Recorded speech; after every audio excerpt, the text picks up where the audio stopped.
Good afternoon. Good Wednesday hump day. I've got one of my favorite agents, favorite people in the whole wide world with me. And I'm excited to be here with her, Tammey Drummond. Tammy Renee Drummond. Your whole government name, Tammy. Tammy with an EY, okay? Okay. Tammy with an EY. And so Tammy's here with me today. We're going to talk about her journey, her career. She's been licensed since '95, I think, because I got my license in '94. She followed suit in '95. So we're going to talk about just kind of what we've experienced over the years to bring us to where we are now. We've seen markets like this before. And so, Tammy, why don't you introduce yourself, kind of start from the beginning, what your background is, that kind of thing. Okay, so I'm feeling a little bit shy, but I'm pressing through.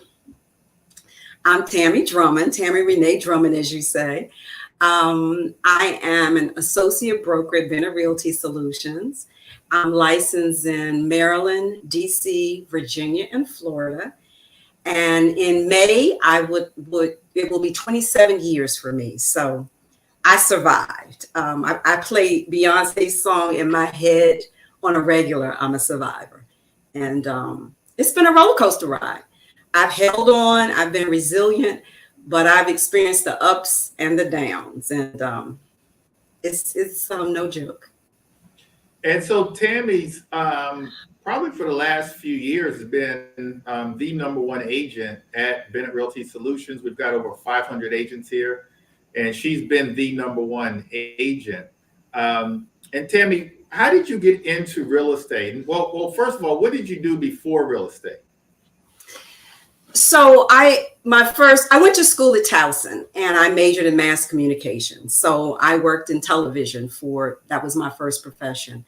I always tell the story that in my 20s, I told my mother I'm going to have 3 professions and 3 husbands and one, per decade.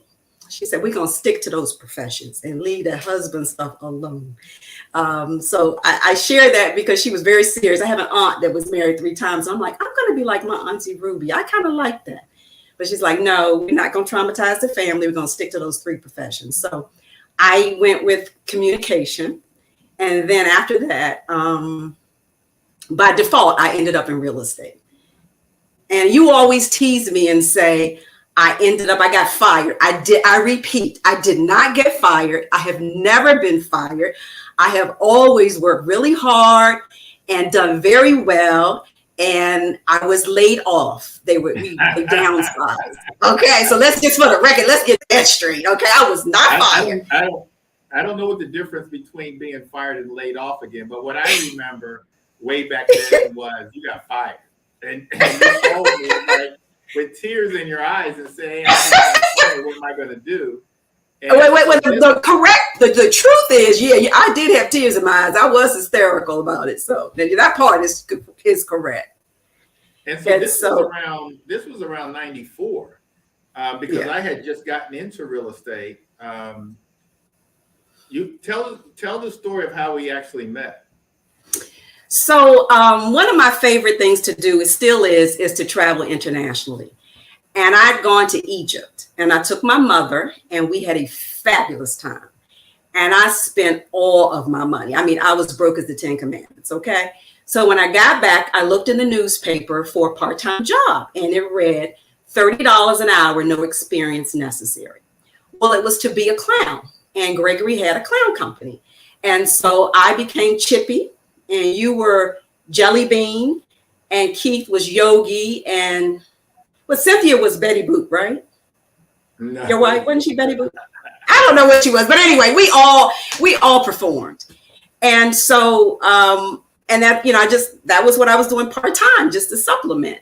And then when I got laid off, I remember calling saying I need more hours, and you said no, why don't you do real estate? I'm like, can I pass the test? I just thought there would be so many math questions, and I'm not good in math. I could write, but I was just never good at math in school. So you're like, there are only 8 questions and you can pass. And I have passed 4 real estate tests. So I'm very proud of myself about that. But that's how I got into real estate. And so you actually, as I remember, either your first year, second year, something like that, you were in new homes for a number of years. What was that like? So that's right. I did go and work for a builder. At the time, it was U.S. Home. It's now Lennar. And I worked I sold the townhouses in Woodmore South. And that was just life altering because I learned how people build houses, and I was very much a part of the process. And I'm still connected to that community. I still I send my cars to them. I still, they do move ups, they move out, whatever, and I still do, business in that particular community. But that was the first time I ever worked for a builder, first and last, which was a very good experience, but I prefer General Brokerage. I like the freedom of it. Well, go ahead. So why did you leave there? Because it seemed like you enjoyed it. I did. I enjoyed it. And it's always nice to see folks' dreams come to fruition. It's like they're building new homes and they decorate it the way they want it or design it the way they want it. And then all of a sudden, it becomes a reality. And it's just heartwarming to get to participate in that stage of folks' lives. The one reason what I didn't like about it is I had to work every weekend. So my days off were Tuesday and Wednesday, and that was just no life. I felt that it was too confining. You were required to stay in the model all the time. So I prefer the freedom of General Brokerage, where you create your own schedule and do things in your time, and you don't, quote, have a boss, so to speak. So I like the freedom of it more. But it was a great learning experience. Yeah, you did very well over there too. I remember that. And so you transitioned over to the General Brokerage side. And so what's that been like? Just kind of being on your own, being a full-time entrepreneur, kind of betting on yourself. Over the years, what's that been like? Well, I always describe it as feast or famine. Either you're just doing great, you have all this business, it's never too much business, but you have a lot of business. And then, in the winter months, a lot of times the phone isn't ringing. So it's feast or famine. But I never really get accustomed to the phone not ringing, and it's coming, the rhythm of the market and the patterns, but you just never get used to it. What I really like about it is, one thing that I think I've done pretty well, I've done some things not so good. We can get to that later. But what I have done well is I've taken good care of my folks. I'm from a large family. On my mother's side, there were 12 children. So I know I have over 50 cousins. So being from a large family, I think you're a little bit more flexible and in identifying various personalities and just bonding well, because you're in the midst of so many people on a regular. And I just kind of parlayed that into customer service and bonding with my clients. And I do pretty good. I take pretty good care of them. And instead of thinking, when we were in training for many years for customer service, they teach you your customer's always right and get all these customer service skills. I can't really say I applied that so much. I just treated it like, this is family. This person reminds me of my cousin, and you just kind of adjust and make sure they're good. And and the money follows, instead of focusing on the commission, the money, you will eventually receive a commission. Sometimes you work pro bono. Sometimes you work so hard, you feel like it's minimum wage, but in general, it's been a good living. But focus on the service. And I love the quote of Benjamin Mays, we're not here just to be happy, we're here to serve. And it's a form of serving and helping people along. In many instances, when they show up, sometimes it's a celebration and they are simply moving up. They bought had a townhouse, they're moving up to a single family. But in many instances, when they show up, they're in crisis. Someone has died. It's an estate sale. Someone's divorcing. Someone lost a job, and you are responsible for empathizing with them, and helping them through the process, coming up with the plan of action. I know you tease me and say I'm so bossy. I say that makes me a good leader. That's my response, my rebuttal to that. But and it's true. And I try to, I'm managing it. I receive it. But I think that, in this field, we're here to solve problems. You can't sit by the sidelines and hope they figure it out. We know what to do. And we give them the guidance. And it's a celebration when all the stars line up. Well, when you don't solve the problems, you don't eat. Absolutely. And when you do solve the problems, you get a lifetime of referrals. And so you've persevered over the years, year in and year out. If you're not the top agent, you're the top 5. What would you say would be some of the things that you've done in terms of marketing, lead generation, to allow you to have, seems like a lifetime of leads, like you never run out of leads, it seems like. And so what are some of the things that you've done? I can't say I would have been, I feel like I've done a good job in marketing because I've been consistent, but I've only been consistent in one thing. And so I would say the majority of my business I've gotten from referrals. And I send out the old school recipe cards every month. And I've done it like for years. So sometimes it's the recipe card, and then sometimes I change it up and it might be home improvement, but it's just a way for people to remember you're still in the business and you love referrals, and referrals are a lifeline. And so that's how I've gotten business all these years. I should have farmed and done some other things. But hindsight, what they say, hindsight is 20/20. So I didn't. No, and yeah. And you've done well. And so if you've done well, you stick to what you do best. And I think what you do best is, number one, you give really good customer service. So you're going to get referrals from that. And then it's not hard for your sphere of influence, your past clients, to get a hold of you, because they see you a minimum of once a month, probably for the last 20 years, through a recipe card.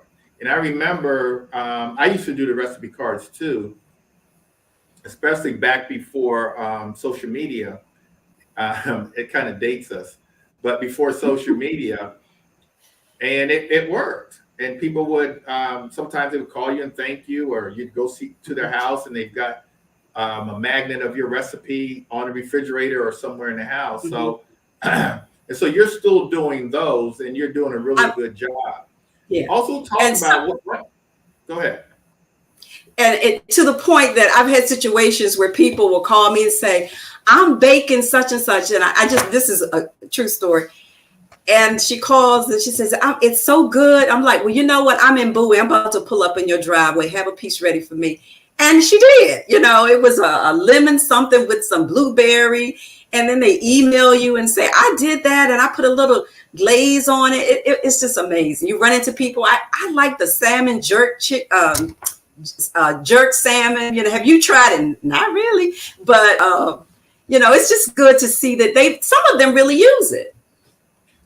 And so I think that also speaks to when they don't just become go from a customer to a client. For you, they also go to a friend. So are you conscious about that? Are you trying to make your clients into friends, lifelong friends? It just kind of unfolds that way. One of my really close friends, I sold her a townhouse in Woodmore South, and we are besties. And then just some of them, they still are acquaintances. You don't see them regularly, but when you do, it's just heartwarming. When we went on Friday, we had the get together. I ran into one of my clients from 20 years ago, and she lived in Woodmore South in this Washington.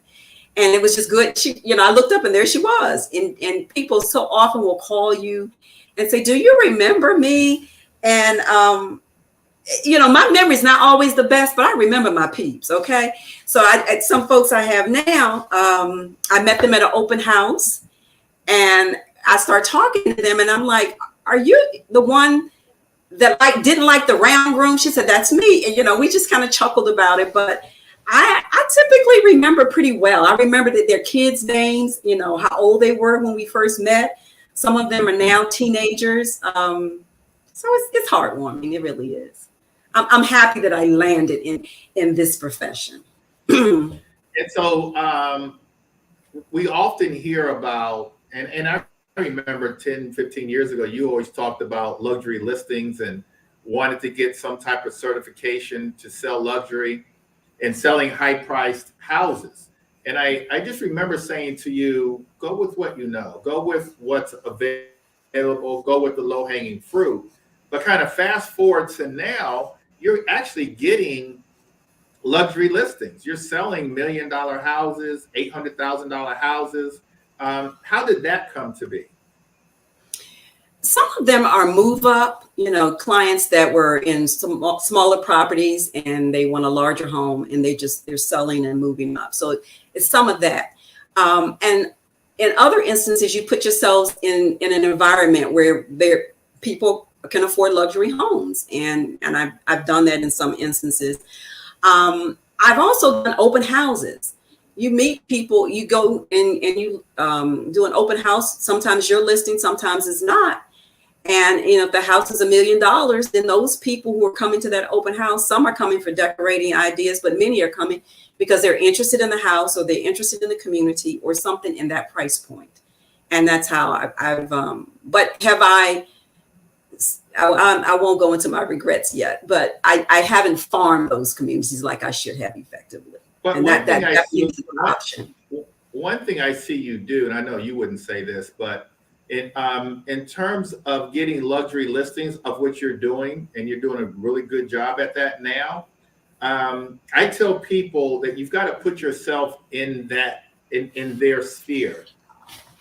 Oftentimes, agents want to go to brokerages that are selling luxury homes, but you've got to put yourself in that sphere. And I think you've done that. You do live in a gated community in Woodmore. You are part of the country club. You are golfing and all those kinds of things. So you are surrounding yourself, around that clientele. And so that's what I tell people. And that's kind of how you're meeting some people. Then you meet one and then they refer you to their friends, all of those kinds of things. And so I don't know if you're conscious of that or it just kind of happened for you, but speak to that. Speak to kind of being in that sphere of that type of clientele that's buying $1 million, $2 million houses. But then also in Prince George's County, we now have houses that are selling in the millions now. And that's refreshing to see. Yeah, it's good to see that. Go ahead. As far as going to activities and things of that nature, where you're near the politicians or you're just people who are very progressive, I do go to some activities like that, but not regularly. But periodically, I will get invited or whatever, and I do try to participate. And then folks will show. They invite you to their housewarming and things of that nature, and they're like, "This is my agent."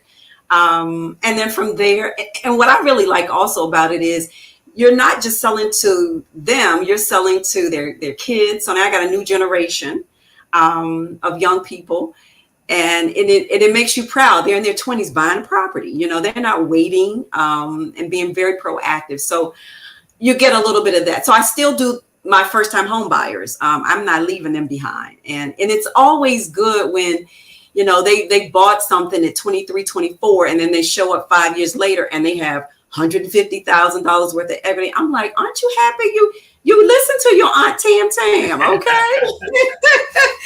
Because they don't always listen to their parents, but when you show up sometimes, you kind of like, give them some guidance, and it's like, my mom said that, but they'll receive it from the realtor, and so that's very good too. So I do the luxury, but I still do my first time home buyer folk. And so let's talk about the different markets that we've seen. In the mid to late 90s, it was more of a buyer's market. And then in the early 2000s, we witnessed the transition of what I call the real estate heyday, leading from 2000 all the way up to 2006. What was that market like in the early 2000s? So, we experience both markets. And, so often agents, when they first start, they feel like, okay, this is very challenging. It's like each market is going to have its own version of challenges, and you just have to adjust and focus on what you can control. But that was very challenging because you would list a property and there would be 20 houses on the market in that neighborhood. And so you talk about getting fired. Oh, yeah, you could get fired. They would be irate that 5 got sold and they weren't one of them. But at that time, the sellers were given 6% to buyers toward their closing help. Veterans were literally going in and paying $200, and they paid for everything else. I mean, that was the market. So we didn't want a seller. Okay, we needed buyers at that time. And it's amazing. At that time, the interest rates were higher, but there were lots and lots of buyers. And then it switched, so it just kind of comes and goes, ebbs and flows, and we have to adjust to it. But it's never a perfect scenario. Every now and then, I think maybe, I'm not sure of the time period, but there was a time where at the end of the year when I looked at, I think I did like half buyers, half sellers. And when it's more balanced, it just flows better. But when it's truly a buyer's market, oh my God, that's another major challenge. So I know that we are suffering at this point, dealing with buyers and these bidding wars, but you just keep going, and eventually they will win. And when they win, oh my God, they think you can walk on water. Okay, so it will work out. We've seen the markets. We came in on a buyer's market, then it went to a seller's market in the early 2000s. And then the recession hit 2007, 2008, and we just thought doom and gloom. Oh yeah, it was the true ugly cry. I went there. Okay, the phone didn't ring. I kept checking it. Is it working? It was just horrific for all of us. And because people couldn't get loans. That was what was so awful. Sometimes people say, "Oh, well, now is it very similar to then?" No, this is not the same kind of situation. But all of a sudden, everybody's phone went dead. Okay, and we couldn't get loans, and it was traumatic. And I'm sorry. Go ahead. No, go ahead. So I feel proud that I'm resilient and I survived that. I tried to get a real job. Nobody's hiring nobody with no gray hair. They're not interested, So I just had to keep going because it just didn't work out. I applied for government jobs. I'm like, okay, no, this is going to be my third profession. That was what I was deciding. Well, but nobody hired me. So I'm like, I had to keep going. Well, thank God. Thank God that they didn't hire you and you persevered, because like the last 2 years has been your best 2 years.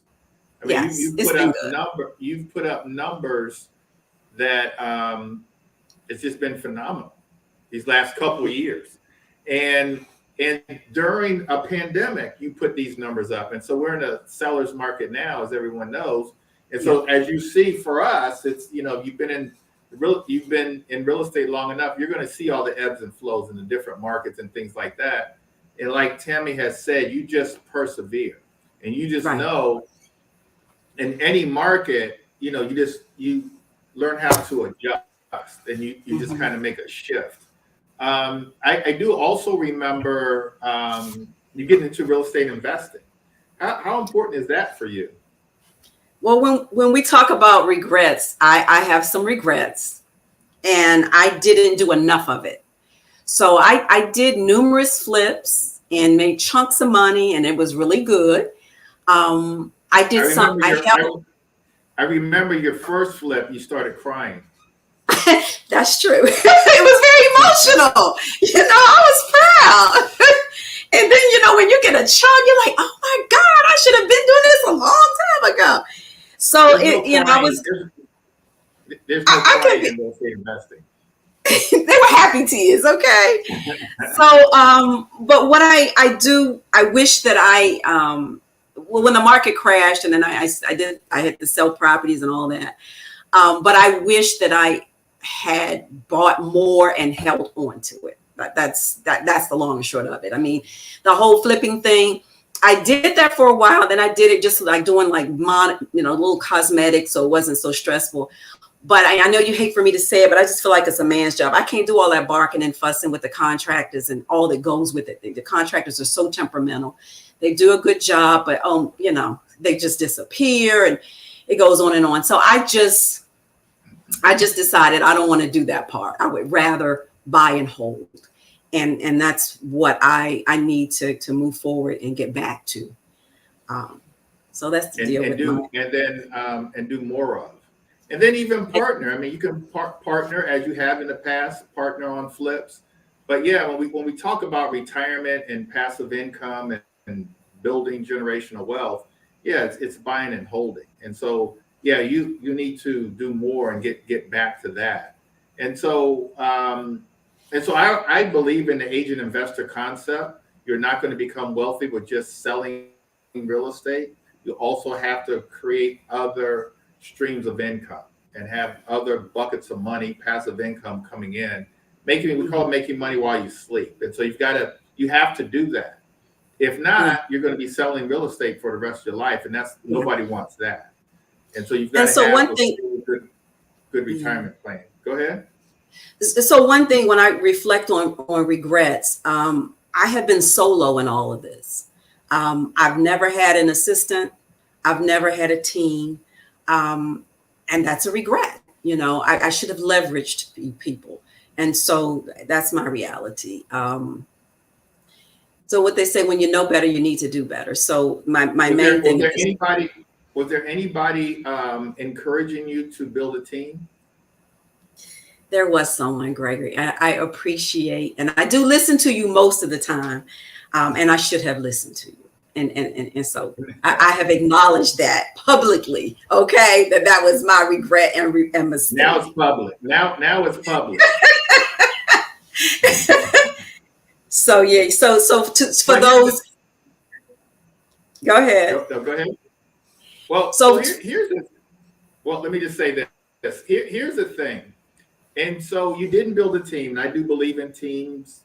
You were on my team at one time. But even without doing a team, last 2 years in a brokerage with over 500 real estate agents, you did better than the agents who had teams. And I think last year we must have had 10, 15 teams. You outsold all of those teams on your own.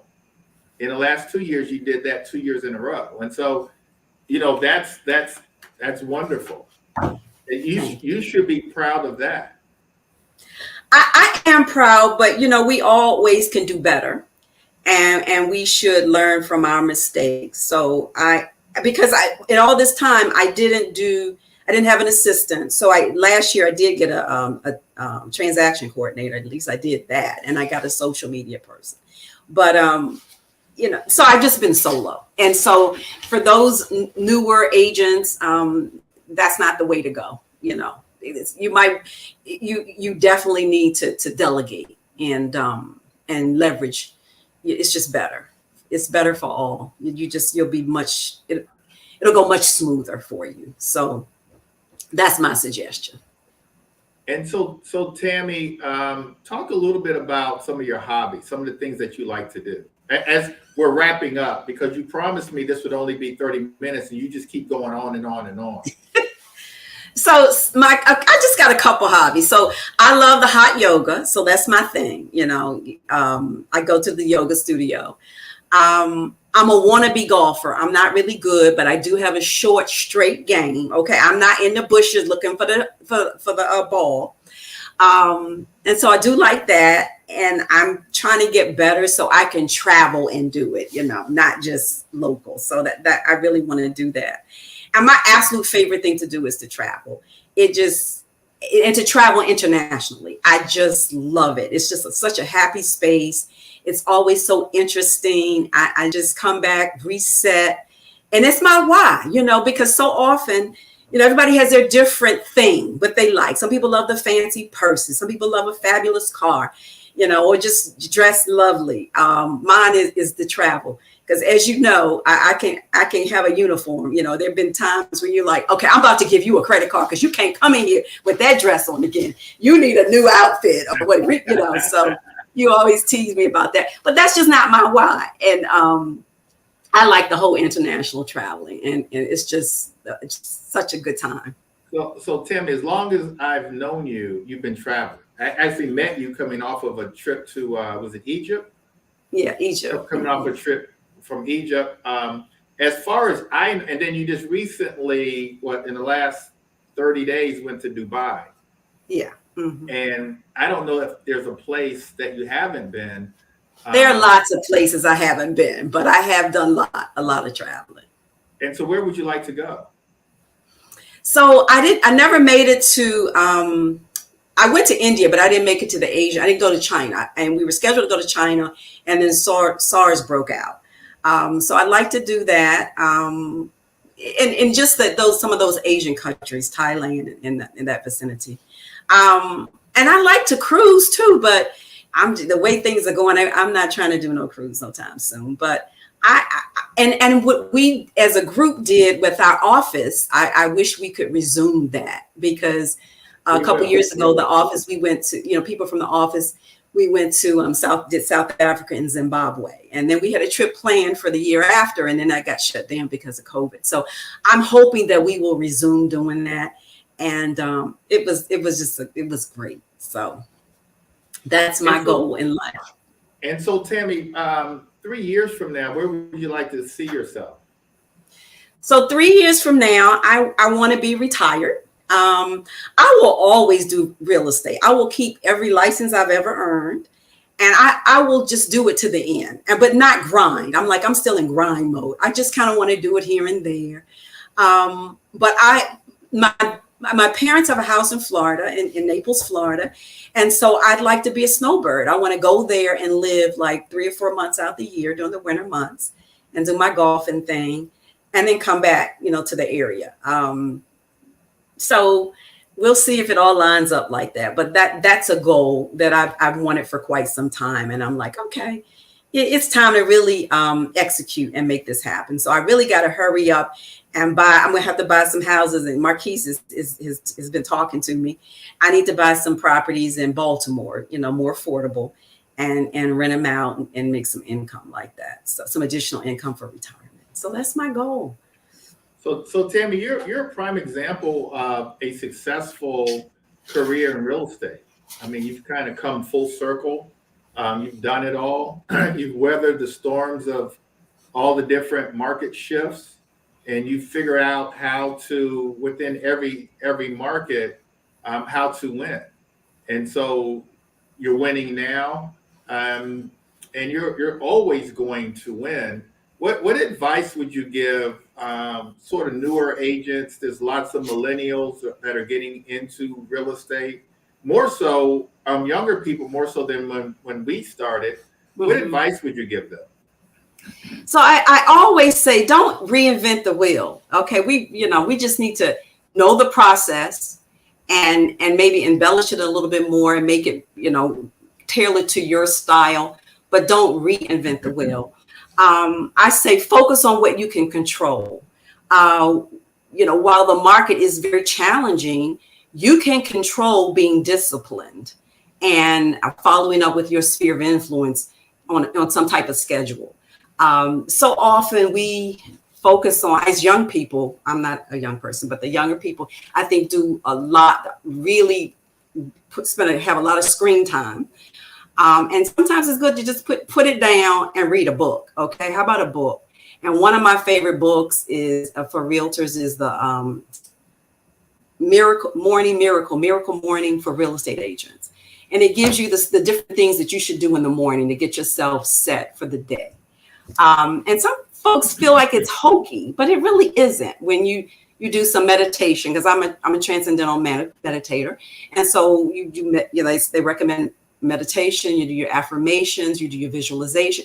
And some people feel like, oh Lord, this ain't making no sense to me. Just practice it and do it regularly. And I just think that things go a lot smoother for you as you work with people because you're calmer, you're less anxious, and more productive. So a book I'm reading now is The Atomic Habits. And what I like about that book, I haven't finished, but it's basically saying you need to do a little bit every day, just a little, and then it adds up to be a lot. And so often we'll say we're going to do better with our prospecting. That's very general. Well, no, if you say I'm going to call my sphere of influence on Monday, Tuesday, and Wednesday from 6 to 8, then it's more.